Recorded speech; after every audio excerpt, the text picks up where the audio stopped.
Bueno, hoy vamos a estar hablando un poco acerca de dos ideas que la palabra de Dios nos ofrece acerca de los creyentes. Y es importante enfatizar eso porque cuando aquí habla de que los creyentes son luz y son sal de este mundo, debemos entender que es un llamado de Dios para cada uno de nosotros.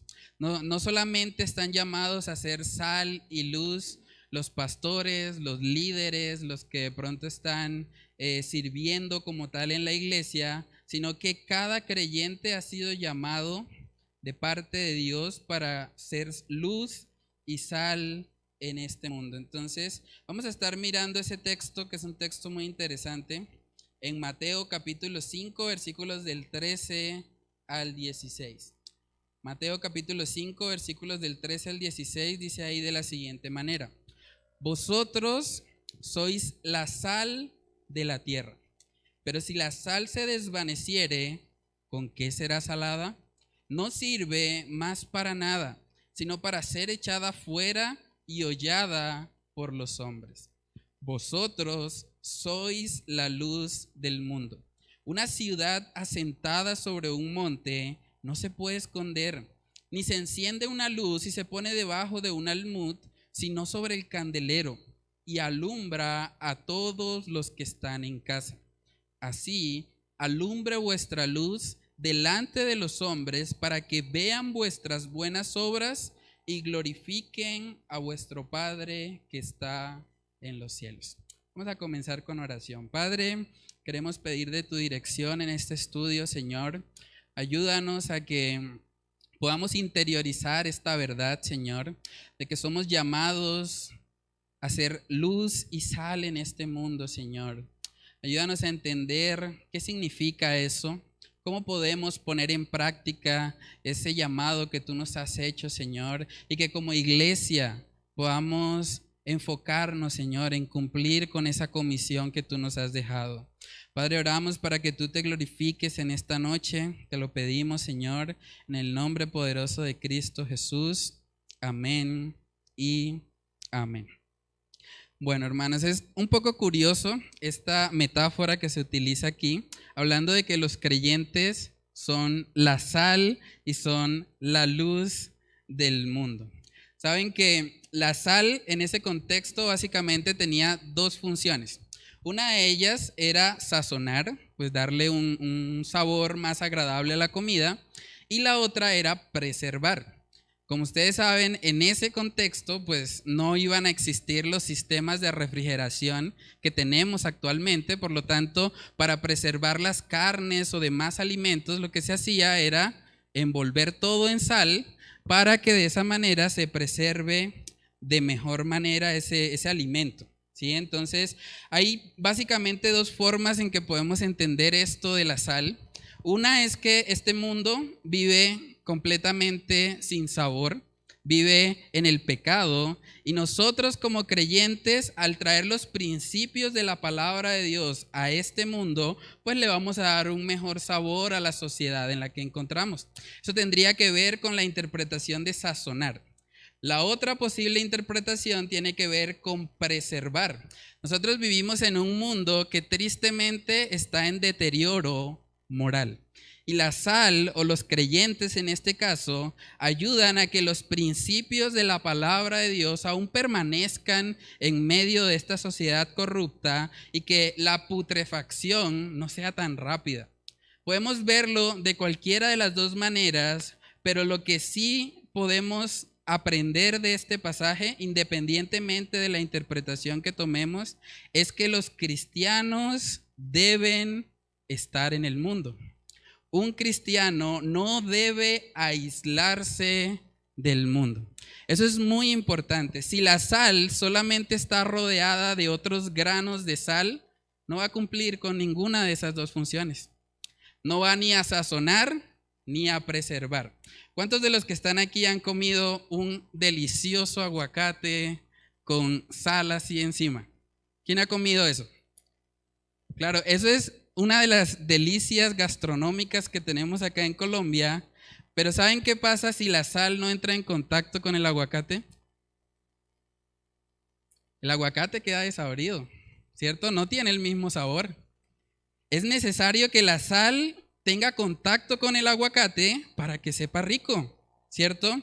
Entonces, como creyentes, si queremos sazonar esta sociedad en la que nos encontramos, o queremos ayudar a que los principios de Dios sean preservados, necesitamos estar en contacto con este mundo. ¿Saben que el error principal del monasticismo fue precisamente que ellos pensaron que para poder vivir la vida cristiana tenían que aislarse de todo? Por eso hay personas que tratan de vivir lejos de la sociedad.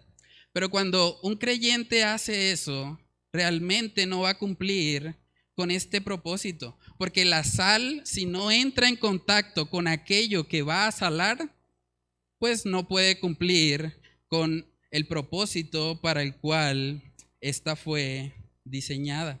Debemos guardarnos, hermanos, de que nosotros como creyentes amamos estar en la iglesia. Amamos estar en comunión unos con otros. Es algo que nos gusta, que es una delicia para nosotros. Pero no podemos perder el enfoque de que estamos llamados a alcanzar a este mundo para Cristo. Y debemos mantener cierto contacto o cierta relación con las personas del mundo para atraer a esas personas a Cristo Jesús. Si nosotros solamente nos pasamos toda nuestra vida con hermanos en la fe, con gente de la iglesia, pues no vamos a tener el tiempo para nosotros evangelizar a otros. Es importante que apartemos parte de nuestras agendas para ganar a esas personas, para ganar a aquellos que están en este mundo perdido. ¿Saben que Jesús, cuando oró por los creyentes, Él no oró para que nosotros saliéramos del mundo? Él oró para que aún estando en el mundo, nosotros permaneciésemos fieles a Él. Vamos a mirar lo que dice Juan capítulo 17, versículos del 14 en adelante.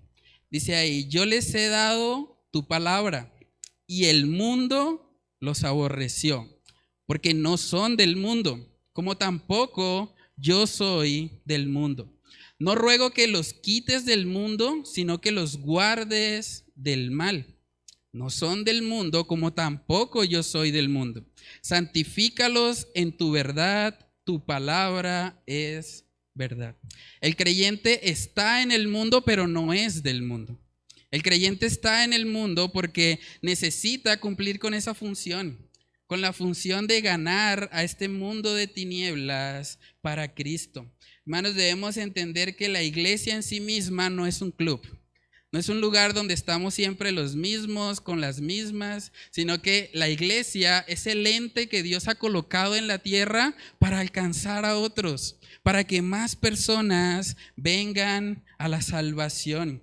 Y aunque nosotros de pronto tenemos la tentación de apartarnos de las personas del mundo debido a su inmundicia o debido a que ellos están practicando el pecado, debemos pedirle al Señor la sabiduría necesaria para poder acercarnos a ellos sin compartir, obviamente, la mundanalidad en la que ellos están, pero que el Señor nos dé la sabiduría para atraerlos a Cristo Jesús.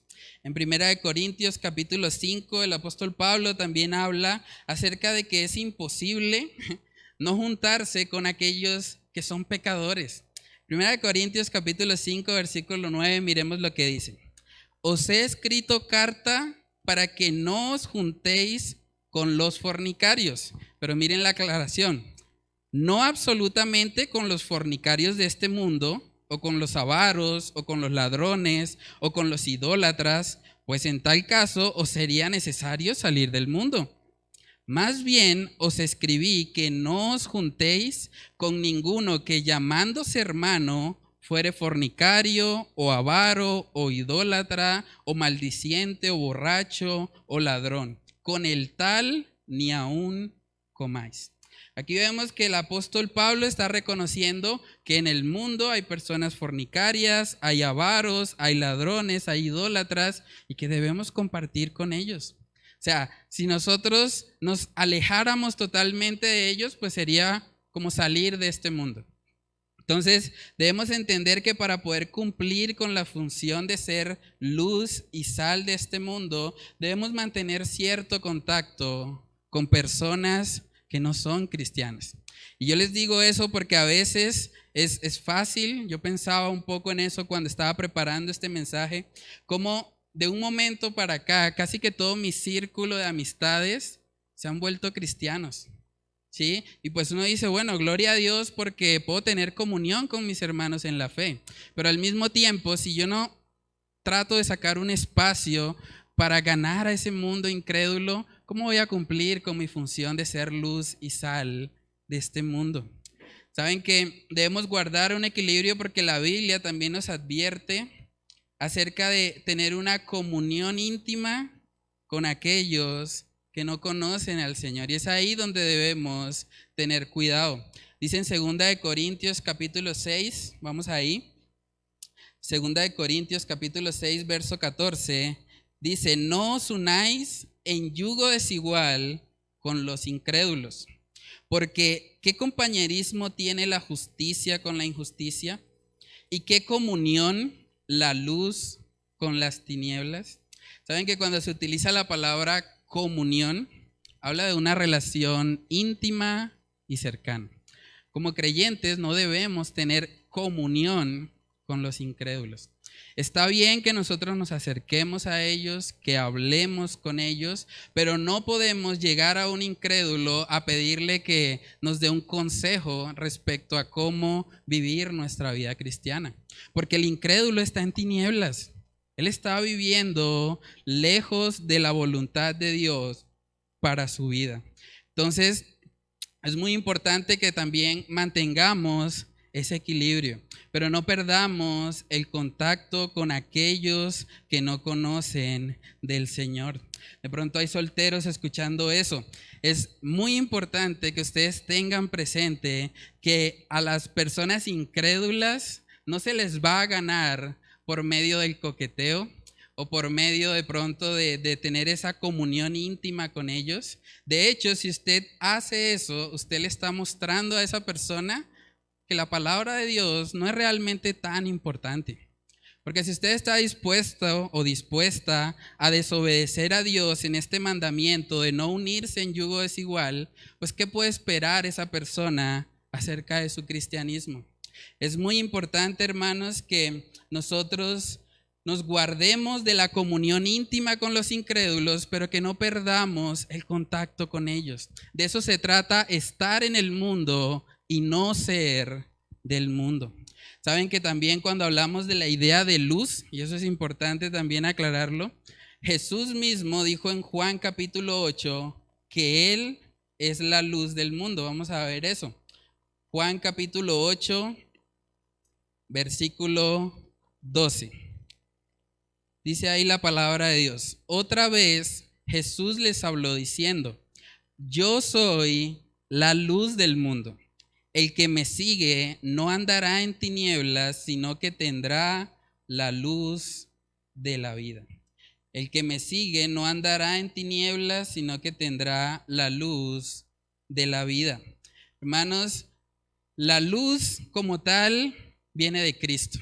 Debemos entender que como creyentes, nosotros no tenemos la luz. Nosotros venimos siendo como la luna. La luna no tiene luz propia. Pero la luna, para poder brillar, lo que hace es que refleja la luz que recibe del sol.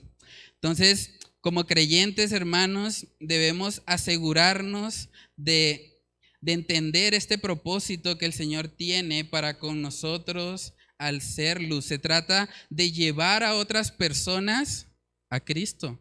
Él es la luz del mundo. Y cuando nosotros, dice ahí en Mateo capítulo 5, verso 14, que somos la luz del mundo, es porque lo reflejamos a Él. Es porque queremos ser como esos pequeños Cristos que siempre apunten a este mundo en tinieblas hacia la luz del Evangelio. Hermanos, para poder cumplir con este aspecto de ser luz en el mundo, debemos tener muy claro lo que es el Evangelio de salvación. A veces hay cosas que se han vuelto comunes en el contexto cristiano y que podemos tender a confundir con el Evangelio. Voy a decir algunas de ellas. Hay gente que piensa que el Evangelio es cambiar de conducta. Entonces hay gente que dice, bueno, si usted estaba en las drogas y dejó las drogas, ya ha creído el Evangelio. Pero saben que no necesariamente una persona que deja una adicción significa que ha creído en el Evangelio de salvación. Es muy importante que nosotros tengamos claro lo que no es el Evangelio. El Evangelio no es un cambio de conducta. No se trata de dejar de hacer ciertas cosas y empezar a hacer otras. Eso puede ser un fruto de la conversión, pero no necesariamente garantiza que alguien haya creído en el Evangelio. Uno puede encontrar personas en el mundo que sin conocer a Cristo Jesús han dejado adicciones. Hay personas que han dejado de fumar, hay personas que han dejado el alcohol, pero lo han hecho tal vez porque tienen otra motivación, de pronto cuidar su salud, pero no lo han hecho necesariamente porque Cristo esté reinando en sus vidas. También debemos entender que el Evangelio no es hacer obras sociales. Hay personas que piensan, claro, si alguien está de pronto dándole mercado a las personas pobres y eso, quiere decir que sí, esa persona ya tiene el Evangelio, pero tampoco es así. Tampoco el Evangelio es contar nuestro testimonio personal. Y eso es muy importante, porque hay personas que piensan, bueno, yo le testifiqué a una persona porque le conté mi testimonio. Pero si nosotros contamos nuestro testimonio y no guiamos a esas personas a Cristo Jesús, tampoco estamos evangelizando. El testimonio puede ser una herramienta muy útil y el apóstol Pablo lo utilizó muchas veces para llevar a otros al evangelio, pero el testimonio en sí mismo tampoco es el evangelio. Otra cosa que a veces se ha vuelto muy común en el contexto cristiano es que debemos tener claro que el evangelio no es hacer defensa de nuestra fe. El evangelio tampoco es hacer defensa de nuestra fe. Hay gente que le apasiona mucho lo que es la apologética y tratan de buscar siempre buenos argumentos, y el Señor puede utilizar esas cosas para que nosotros llevemos el evangelio a otros, pero es muy importante para poder ser sal y luz de esta tierra que nosotros les hablemos a las personas acerca de Cristo Jesús. Es necesario que las personas entiendan su condición de pecado y vengan a Cristo como el único y suficiente Salvador de sus vidas. Hermanos, cuando Jesús predicaba a otras personas, Él siempre les hacía ver a ellos su condición. Les hacía ver su condición de pecado para que de esa manera pudiesen venir a Él como el Salvador de sus vidas. Vamos a ver un ejemplo. Juan capítulo 4, ahí vemos el encuentro de Jesús con la mujer samaritana. Juan capítulo 4, versículos del 18 al 20. Miren lo que dice ahí la palabra del Señor. Porque 5 maridos has tenido, y el que ahora tienes no es tu marido. Esto has dicho con verdad. Le dijo la mujer, Señor, me parece que tú eres profeta. Nuestros padres adoraron en este monte y vosotros decís que en Jerusalén es el lugar donde se debe adorar. ¿Pueden ver cómo esta mujer está cambiando el tema? Jesús le está hablando acerca de su condición, acerca de que ella estaba viviendo en pecado. Pero esta mujer dice, bueno, me parece que tú eres como profeta. Pues hay unos que dicen esto. ¿Qué tenía que ver eso con lo que Jesús le estaba diciendo? Nada. ¿Saben que este mundo no quiere hablar acerca del pecado? En este mundo se nos quiere decir que simplemente cometemos errores o que todos tenemos falencias, pero no nos gusta admitir la idea del pecado. Casi que cuando nosotros le hablamos a una persona acerca de su pecado, inmediatamente quieren desviar el tema, así como la mujer samaritana. Hay personas que empiezan a preguntar, bueno, pero ¿Adán tenía ombligo? ¿O hay vida en otros planetas? ¿Existen los extraterrestres? Saben que no debemos permitir que cuando estamos evangelizando a otra persona, el tema se desvíe hacia cosas triviales. Debemos poner la mirada en el evangelio, guiar a esas personas a que entiendan su condición de pecado para que puedan venir a Cristo y ser salvas. Hermanos, nuestra tarea en la evangelización, y esto es importante también aclararlo, nuestra tarea no es convertir a nadie. A veces hay personas que se frustran mucho y dicen, no, yo llevo mucho tiempo hablándole a otras personas acerca del evangelio y no, nadie viene ni siquiera a la iglesia de los que yo le he hablado. Hermanos, si ese es su caso, siga predicando la palabra de Dios. Dios no lo ha mandado a usted a convertir a nadie. Usted no tiene el poder para hacer eso. Pero usted es luz cuando usted predica el evangelio, independientemente de los resultados. Hay un caso muy impactante en la Biblia y es el caso de Jeremías. Saben que el Señor le dijo a Jeremías que predicara la palabra y de antemano le dijo, no van a escuchar. No van a escuchar. Saben que cualquier persona en el lugar de Jeremías se hubiese podido desanimar. Hubiese dicho, entonces, ¿para qué? Ser luz no se trata de convertir a nadie. Se trata de ser fieles en la proclamación del evangelio. Vamos a ver el texto. Jeremías capítulo 7, versículos del 27 al 28. Dice ahí, tú pues les dirás todas estas palabras, ¿pero qué? No te oirán, pero no te oirán. Los llamarás y no te responderán.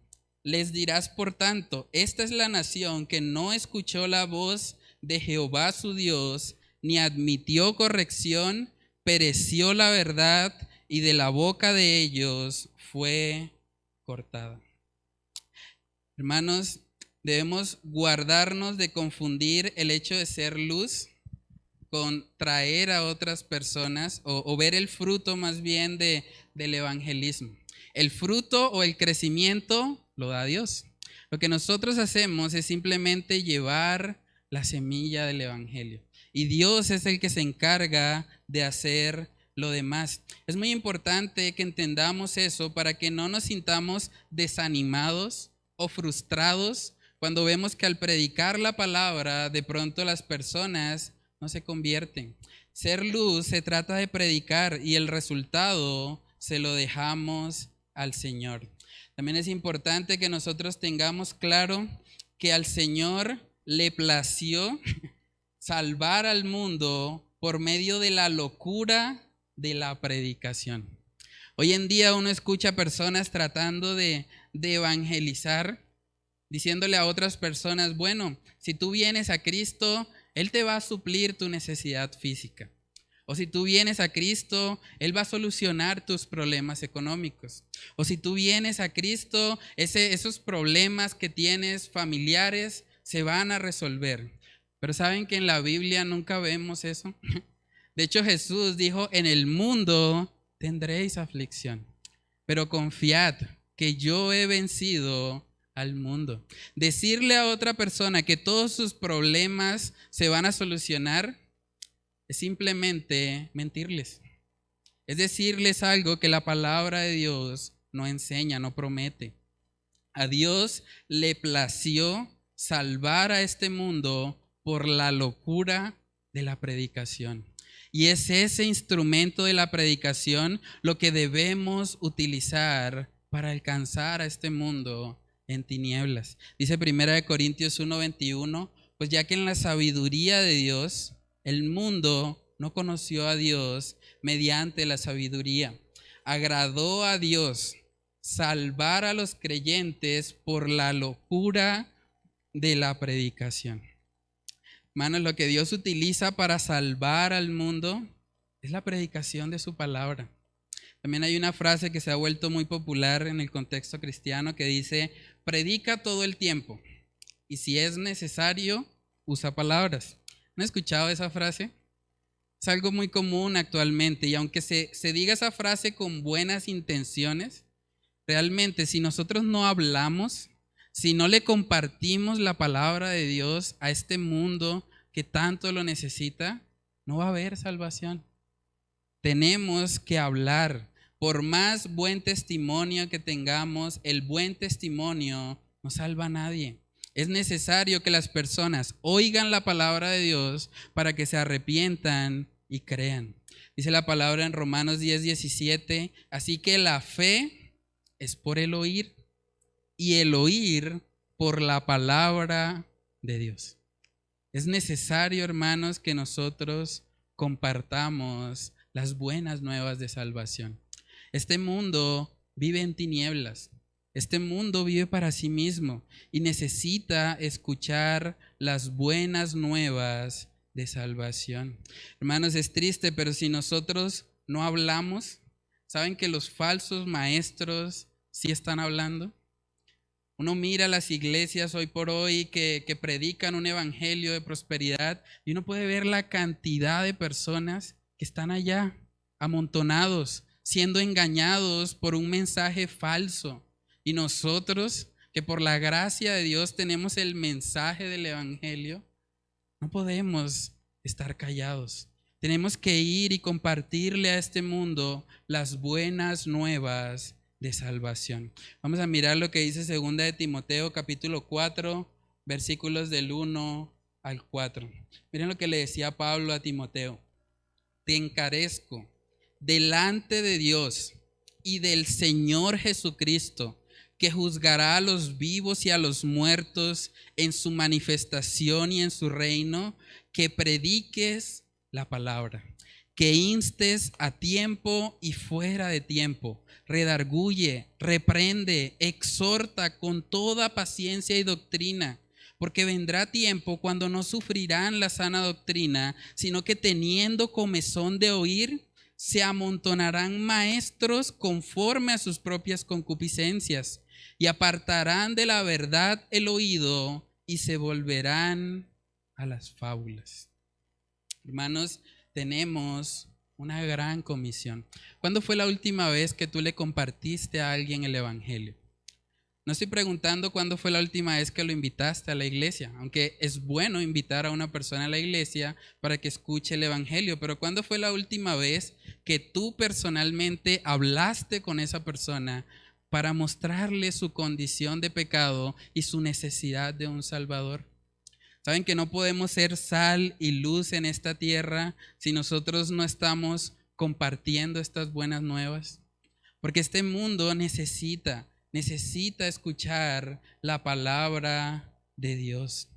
Un segundo aspecto que podemos aprender de esta idea de que somos luz y sal es que los cristianos son diferentes al mundo. Los cristianos son diferentes al mundo. De hecho, las tinieblas se definen como ausencia de luz. Así es el contraste que hay entre un cristiano y alguien que vive en este mundo. De hecho, si nosotros miramos ahí el contexto de ese pasaje, Mateo capítulo 5, antes de hablar de esta idea de que nosotros somos luz y sal de este mundo, se habla acerca de las bienaventuranzas. Y las bienaventuranzas yo les animo a que puedan leerlas todas. Vamos a mirar solo algunas, pero pueden ver cómo esas bienaventuranzas son completamente opuestas a lo que este mundo enseña. Vamos a mirar Mateo capítulo 5, versículos del 10 al 12. Dice, bienaventurados los que padecen persecución. Bienaventurados significa feliz. O sea, felices los que padecen persecución. ¿Tiene sentido eso? Sigamos leyendo. Bienaventurados los que padecen persecución por causa de la justicia, porque de ellos es el reino de los cielos. Bienaventurados sois cuando por mi causa os vituperen y os persigan y digan toda clase de mal contra vosotros, mintiendo. Gozaos y alegraos, porque vuestro galardón es grande en los cielos, porque así persiguieron a los profetas que fueron antes de vosotros. Y en ese contexto viene el siguiente pasaje diciendo que somos la sal y la luz de la tierra. Un cristiano, hermanos, vive de forma completamente contracultural. Mientras este mundo está volcado por alcanzar riquezas, por alcanzar cosas terrenales, el creyente entiende que su meta no está en lo terrenal, sino en lo celestial. El creyente entiende que está de paso en este mundo, que es extranjero y peregrino, y que le espera algo mucho mejor en el cielo. Saben que Jesús también dijo en Mateo capítulo 16 que para nosotros seguirle a Él debemos tomar nuestra cruz. Vamos a mirar Mateo capítulo 16, verso 24. Dice: entonces Jesús dijo a sus discípulos: si alguno quiere venir en pos de mí, niéguese a sí mismo y tome su cruz y sígame. Hermanos, ¿qué hace que una persona quiera negarse a sí mismo? Que una persona esté dispuesta a decir: no voy a vivir para lo que este mundo quiere, voy a vivir para mi Señor, voy a vivir para mi Salvador. ¿De dónde viene esa fuerza? ¿Qué motivó a los discípulos a entregar sus vidas, incluso a morir como mártires, con tal de proclamar el Evangelio? Hermanos, cuando nosotros ponemos la mirada en Cristo Jesús, Él es el motor de nuestras vidas. Él es el que nos guía a nosotros poder vivir, no para este mundo, sino vivir para aquello que tiene un valor eterno. La Biblia también nos enseña que este mundo está en tinieblas. Y como este mundo está en tinieblas, no puede entender cómo un cristiano está dispuesto a rendir completamente su vida a Cristo Jesús. Vamos a mirar Juan capítulo 3, versículos del 19 al 20. Dice ahí: y esta es la condenación, que la luz vino al mundo y los hombres amaron más las tinieblas que la luz, porque sus obras eran malas. Porque todo aquel que hace lo malo aborrece la luz y no viene a la luz para que sus obras no sean reprendidas. Hermanos, aquí vemos que hay un contraste total. Hay un contraste entre la luz y las tinieblas. Hay muchas iglesias que han creído la mentira de que entre más se parezcan al mundo, más van a ganar a las personas. Pero eso no es cierto, porque hay un contraste total. La luz y las tinieblas son dos cosas completamente opuestas. Por eso podemos ver que en ciertas iglesias de pronto han adoptado ciertas prácticas que realmente vienen del mundo. Hoy en día uno puede buscar en internet cómo en muchas iglesias incluso han vuelto las reuniones de jóvenes como discotecas. Y ellos piensan que entre más se parecen al mundo, más van a ganarlo. Por eso es completamente opuesto a lo que acabamos de leer, porque la luz y las tinieblas no se parecen, no tienen las mismas cosas en común. Hermanos, para nosotros poder marcar una diferencia en este mundo y poder ser luz y sal, nosotros necesitamos entender que nuestro tesoro está en los cielos, que vivimos para nuestro Dios. Un autor lo dijo de la siguiente manera: lo que hará que el mundo tenga el sabor de la sal y el brillo de la luz de Cristo en nosotros no es que amemos las riquezas de la misma forma que ellos. Más bien será la disposición y habilidad de los cristianos de amar a otros en medio del sufrimiento, a la vez gozándose porque su recompensa está en el cielo con Cristo.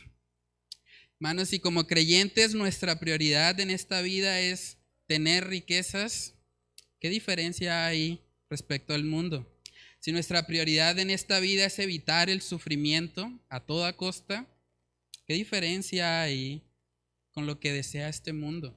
Debe haber un contraste. Nosotros no podemos ser igual al mundo para ganar al mundo. Antes tenemos que mantener la diferencia que tenemos con ellos para precisamente impactarles. Saben que cuando el mundo no creyente ve que un cristiano está enfocado en las cosas celestiales, es fuertemente impactado por eso.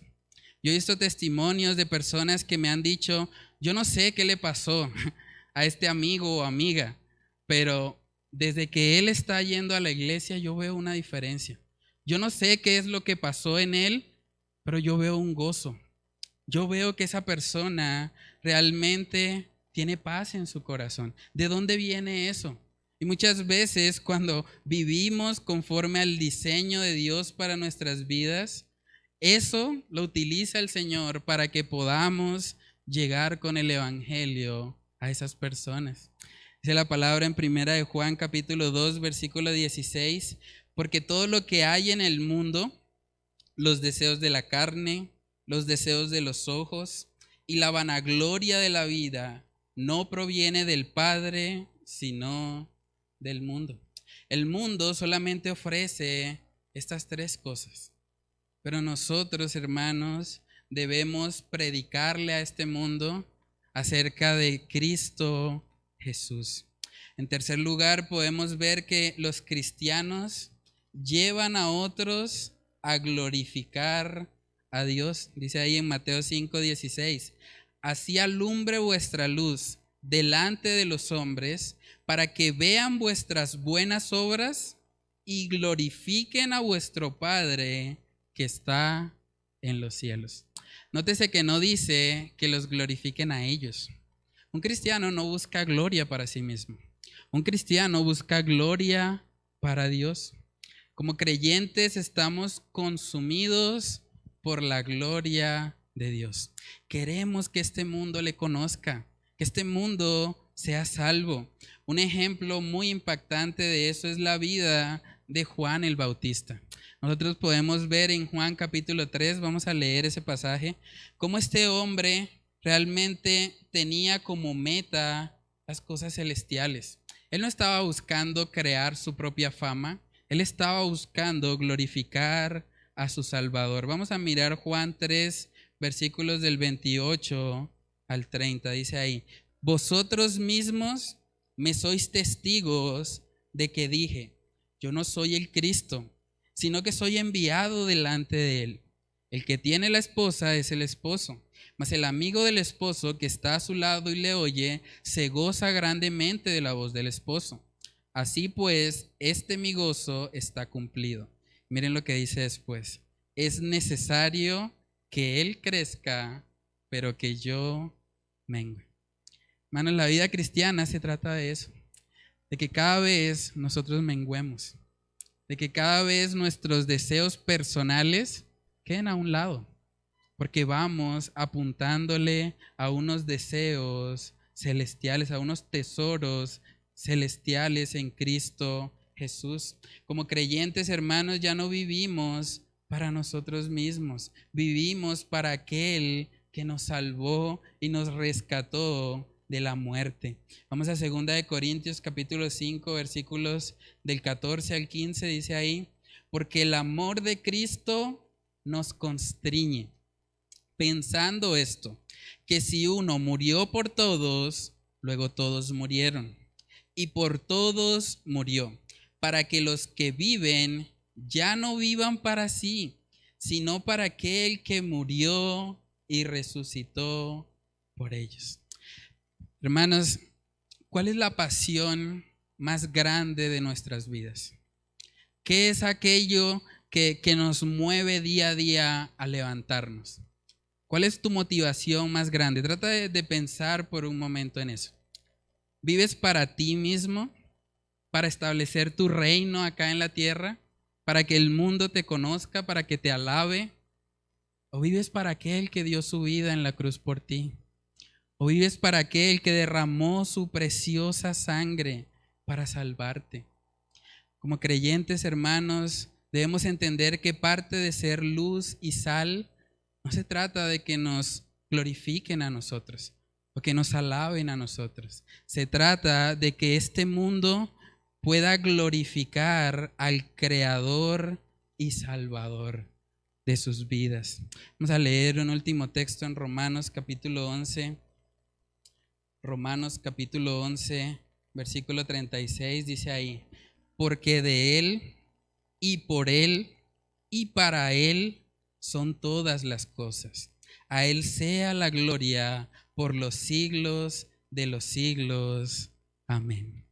Hermanos, que el Señor nos conceda ser creyentes, que vivamos apasionados por la gloria de Dios y no por la nuestra. Vamos a orar. Padre, queremos pedirte, Señor, que tú nos ayudes a ser una iglesia apasionada por ti. Ayúdanos a poder cumplir con nuestra tarea, Señor, de ser luz y sal en este mundo. Ayúdanos a no acobardarnos, Señor, sino a ser esos testimonios tuyos. Ayúdanos a recordar que tú no nos has dado espíritu de cobardía, sino de poder, de amor y de dominio propio. Padre, que cada día podamos estar apasionados por llevar el mensaje del Evangelio a los que nos rodean, a nuestras amistades, a aquellos, Señor, que aún no han puesto su confianza en ti. Yo te pido que tú nos guíes, Señor, como iglesia a ser ese faro de luz, ese faro que lleve las buenas nuevas de salvación a este mundo en tinieblas. Padre, oramos para que tú te glorifiques en nuestras vidas y nos permitas poder cumplir con ese propósito de ser luz y sal en este mundo. Padre, oramos, Señor, estas cosas en el nombre de tu Hijo amado, Jesús. Amén y amén.